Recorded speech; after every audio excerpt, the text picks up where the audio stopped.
Membuat pilihan yang tepat seringkali terasa seperti tugas yang sangat besar. Kita sering dihadapkan pada banyak pilihan masing-masing dengan kelebihan dan kekurangannya sendiri. Kesulitan ini terasa saat memilih sistem baru untuk penggunaan pribadi untuk organisasi besar. Banyak faktor berbeda kriteria yang harus dipertimbangkan satu sama lain. Satu pilihan mungkin lebih murah, yang lain mungkin memiliki fitur yang lebih baik. Yang ketiga, menawarkan dukungan pelanggan yang lebih unggul. Kerumitan ini dapat menyebabkan keraguan atau pilihan yang buruk berdasarkan analisis yang tidak lengkap. Tanpa metode terstruktur, kita sering mengandalkan perasaan atau hanya fokus pada satu atau dua kriteria, mengabaikan gambaran yang lebih besar. Inilah masalah yang dipecahkan oleh proses hierarki analitik AHP. Saya mengembangkan metode ini menyediakan kerangka kerja komprehensif dan rasional, menyusun masalah keputusan, merepresentasikan dan mengukur elemen, mengevaluasi solusi alternatif. Mekanisme fundamental dari proses hierarki analitik adalah penggunaan perbandingan berpasangan. Alih-alih mencoba memberi peringkat semua kriteria atau alternatif sekaligus yang merupakan tugas yang sulit secara kognitif, AHP menyederhanakan prosesnya. Ini meminta Anda untuk membandingkan hanya dua elemen sekaligus. Misalnya, saat mempertimbangkan kriteria untuk sistem baru, Anda akan bertanya, apakah biaya lebih penting daripada kemudahan penggunaan? Dan jika ya, seberapa banyak? Penyederhanaan ini membuat proses penilaian lebih mudah dikelola dan sebagai hasilnya lebih akurat. Penilaian individual ini kemudian disintesis untuk menghitung prioritas keseluruhan setiap elemen dalam hierarki. Untuk mengukur perbandingan ini, AHP menggunakan skala angka fundamental. Skala ini sering disebut skala Saati, berkisar dari 1 hingga 9. Nilai 1 menunjukkan bahwa dua elemen memiliki kepentingan yang sama. Nilai 3 berarti satu elemen secara moderat lebih penting daripada yang lain. Nilai 5 menandakan kepentingan yang kuat. Nilai 7 menunjukkan kepentingan yang sangat kuat. Nilai 9 menunjukkan kepentingan yang ekstrem. Nilai 2 digunakan untuk penilaian menengah. Nilai 4 digunakan untuk penilaian menengah. Nilai 6 digunakan untuk penilaian menengah. Nilai 8 digunakan untuk penilaian menengah. Skala ini menyediakan cara standar untuk menerjemahkan penilaian verbal kualitatif kita ke dalam angka kuantitatif yang dapat digunakan dalam perhitungan matematis selanjutnya. Penilaian numerik ini kemudian diatur ke dalam matriks persegi yang disebut matriks perbandingan. Untuk satu set N kriteria, ini akan menjadi matriks N kali N.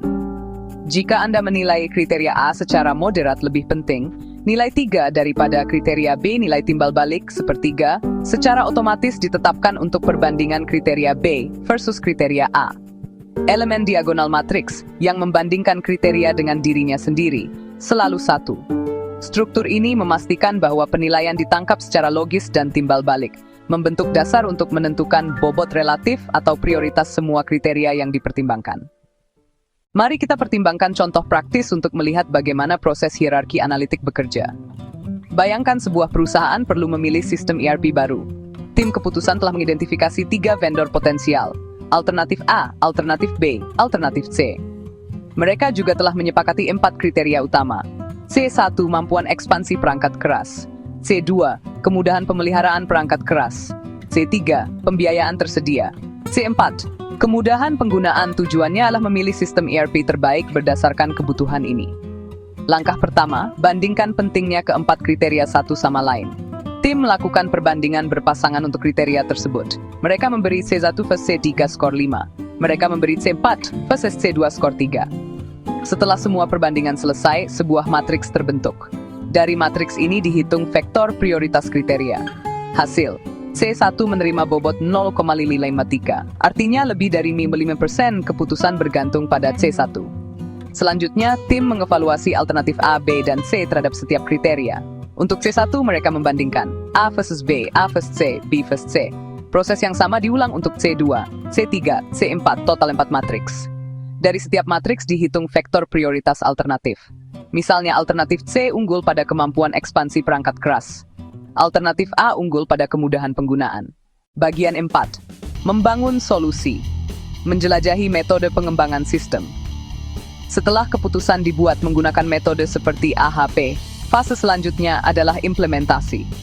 Dalam konteks sistem informasi, ini melibatkan pengembangan dan penerapan solusi yang dipilih. Ada beberapa metodologi yang mapan untuk pengembangan sistem. Memahami metode-metode ini sangat penting untuk keberhasilan proyek. Memilih pendekatan pengembangan yang tepat sama pentingnya dengan memilih sistem yang tepat. Ini menentukan seluruh alur kerja, mulai dari desain awal hingga peluncuran akhir. Mari kita jelajahi 5 metode pengembangan sistem yang menonjol. Metode pertama, bottom up. Mulai dari tingkat terendah sistem. Kembangkan dan uji komponen atau modul kecil terlebih dahulu. Gabungkan bagian menjadi subsistem yang lebih besar. Gabungkan subsistem menjadi sistem lengkap. Praktis jika komponen sudah dipahami atau saat meningkatkan sistem. Manfaat, pekerjaan yang konkret dan dapat dikelola. Tes awal sebelum integrasi. Sebaliknya, top down. Mulai dari abstraksi tertinggi, gambaran umum sistem. Definisikan tujuan, fungsi, dan arsitektur keseluruhan. Pecah desain tingkat tinggi menjadi subsistem dan modul. Seperti melihat peta negara lalu memperbesar kota. Menjamin keselarasan dengan tujuan strategis dan koherensi komponen. Metode ketiga, BSP, Business System Planning. Dikembangkan oleh IBM, menyelaraskan sistem dengan strategi bisnis. Mulai dengan analisis proses bisnis inti dan kelas data. Tujuan, arsitektur informasi stabil yang melayani kebutuhan bisnis. Fokus pada proses, bukan struktur organisasi yang berubah-ubah. Metode terakhir yang akan kita bahas adalah SADT, singkatan dari Structured Analysis and Design Technique. SADT adalah bahasa grafis untuk mendeskripsikan dan memodelkan sistem menggunakan dekomposisi top-down untuk merepresentasikan fungsi dan data diagram dengan kotak dan panah. Kotak mewakili aktivitas kotak, mewakili actigram. Kotak mewakili data, datagram panah mewakili antarmuka. Kekuatan utama SADT, memfasilitasi komunikasi yang jelas mudah dipahami oleh pemangku kepentingan teknis, mudah dipahami oleh pemangku kepentingan non-teknis. Membantu memastikan semua orang memiliki visi sistem yang sama. Dengan 5 metode ini, mana yang harus Anda gunakan? Pilihan tergantung pada sifat dan konteks organisasi.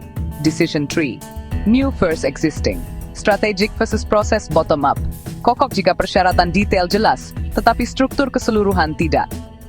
Bagus untuk meningkatkan atau merefaktor sistem yang ada, membangun dan mengganti modul, tanpa mengganggu seluruh aplikasi efisien jika setilis bekerja independen. Top-down ideal untuk sistem besar dan kompleks, dari awal mulai dengan visi yang jelas tentang produk akhir. Menjaga kendali atas ruang lingkup proyek, meminimalkan risiko integrasi di kemudian hari.